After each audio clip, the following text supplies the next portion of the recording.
Welcome back, students. Now we will discuss the next part of the topic, next part of the chapter. That is, we were discussing about the types of animals. We have classified the animals on the basis of their food habits. ठीक है? अभी एक category और है जिसको हम parasites कहते हैं. ऑल्दो ये ऐसे ऑर्गेनिजम्स हैं जो अपने फूड को प्रिपेयर नहीं करते, है ना. They don't have the digestive tract. इनके बॉडी में डाइजेशन करने की एबिलिटी नहीं होती है. तो ये क्या करते हैं, किसी दूसरे लिविंग एनिमल के अंदर होते हैं, उनके बॉडी के या तो अंदर रहते हैं, उनके बॉडी के बाहर रहते हैं और उनके न्यूट्रिशन को गेन कर लेते हैं. ठीक है, ऐसे एनिमल्स को पैरासाइट्स कहते हैं. ये भी एक ऐसी कैटेगरी है जो न्यूट्रिशन गेन करते हैं, जिसको पैरासिटिक मोड ऑफ न्यूट्रिशन कहा जाता है. ठीक है, इस कैटेगरी में हमने ये देखा है कि ये जिस होस्ट एनिमल के बॉडी के अंदर या उसके बाहर रहते हैं उसको नुकसान पहुंचाते हैं. Reason is very obvious, because such animals are found in animals. हमारे बॉडी में भी होते हैं एनिमल्स, ह्यूमंस में भी होते हैं. और ये पैरासाइट्स वो हैं जो हमारे बॉडी के न्यूट्रिशन को, जो हमने डाइजेशन करने के बाद जो तैयार किया, उस फूड को ये एब्जॉर्ब कर लेते हैं. इस कारण ये हमें नुकसान पहुंचाते हैं, है ना.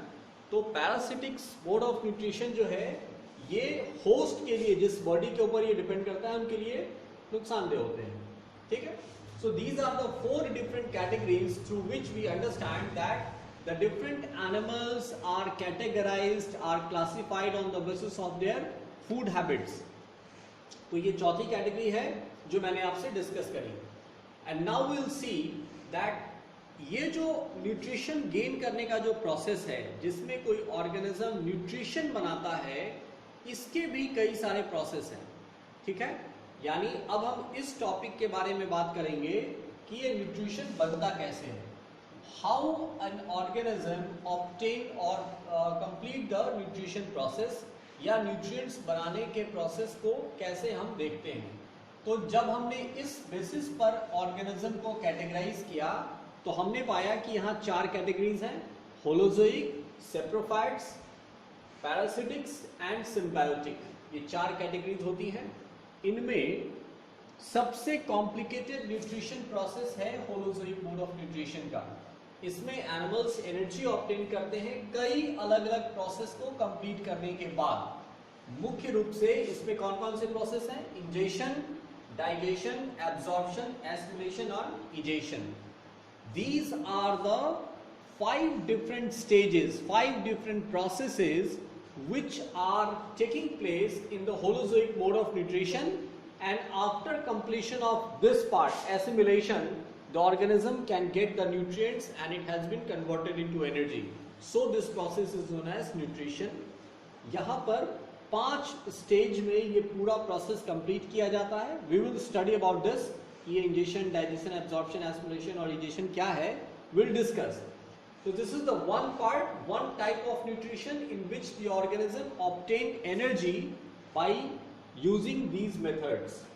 The next category is of saprophytes. ये वो ऑर्गेनिज्म हैं जो अपने एनर्जी को ऑब्टेन करते हैं डेड और डिकेइंग सब्सटेंस से. यानी इनके पास हमारे बॉडी के अंदर जैसे डाइजेस्टिव ट्रैक्ट्स हैं, है ना, एक सिस्टम है जिसको डाइजेस्टिव सिस्टम कहते हैं.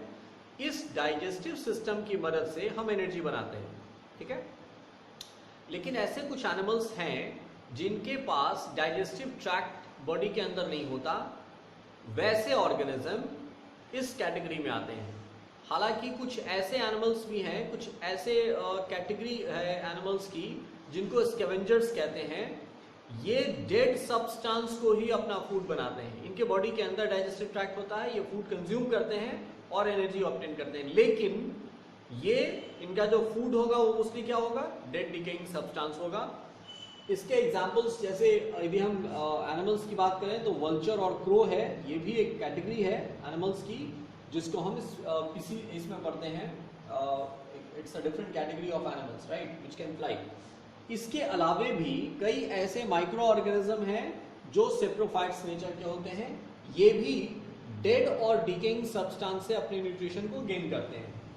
The next one is parasitics. Parasitics क्या होते हैं? तो ये वैसे ऑर्गेनिज्म हैं जो दूसरे ऑर्गेनिज्म के ऊपर डिपेंड करते हैं और उनके न्यूट्रिशन को एब्जॉर्ब कर लेते हैं, ऐसे ऑर्गेनिज्म को पैरासाइट्स कहते हैं और इस मोड ऑफ न्यूट्रिशन को पैरासिटिक मोड ऑफ न्यूट्रिशन कहा जाता है। ठीक है, I will give you the last category which is symbiotic.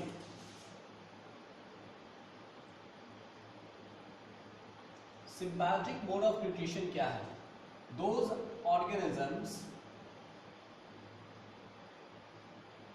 which are found in other animals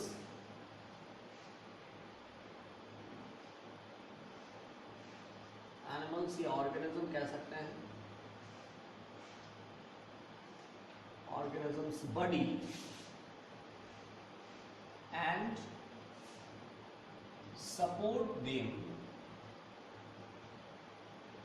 to obtain energy। ये वो कैटेगरी है जो दूसरे ऑर्गेनिज्म के बॉडी के अंदर में रहते हैं और उनको भी सपोर्ट करते हैं, जो पैरासाइट्स नहीं करते। ये नहीं करता, पैरासाइट्स जो है ये इनको सपोर्ट नहीं करता है होस्ट को, बट ये वो कैटेगरी है जो होस्ट एनिमल जिसके बॉडी के अंदर वो पाए जाते हैं उनको सपोर्ट करता है एनर्जी ऑब्टेन करने में। इसका एग्जाम्पल है काऊ। काऊ के बॉडी में या जितने भी रूमिनेंट्स हैं उनके बॉडी में एक बैक्टीरिया होता है जो इनके फूड में प्रेजेंट सेल्यूलोज को कन्वर्ट कर देता है।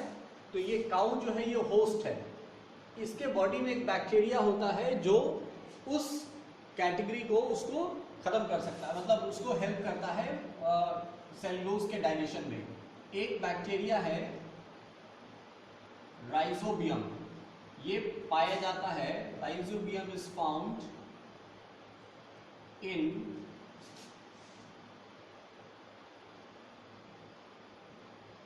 ल्यूगुमिनस प्लांट। ये उनके फूड ऑब्टेन में उनकी मदद करता है। तो ये भी इसी कैटेगरी में आते हैं जिसको सिम्बायोटिक नेचर कहते हैं। ठीक है, ऐसे भी कुछ एनिमल्स है जैसे एग्रेट है। एग्रेट is a bird. Egret is a bird which sits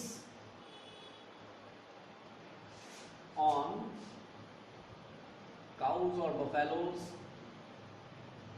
body and eat scavengers या parasites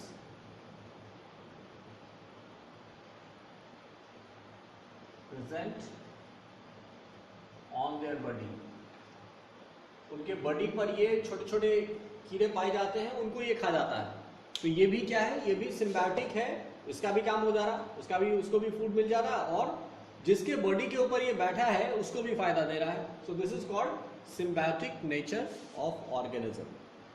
Okay students, I want you to note down all the things so that you will have a very comprehensive notes। See, although we are discussing something that is not there in your book, लेकिन ये वो topics हैं जो आपको आने वाली classes में भी पढ़नी है, उसकी जरूरत पड़नी है। बहुत छोटी चीजें हैं, आसानी से समझ में आ जाना है।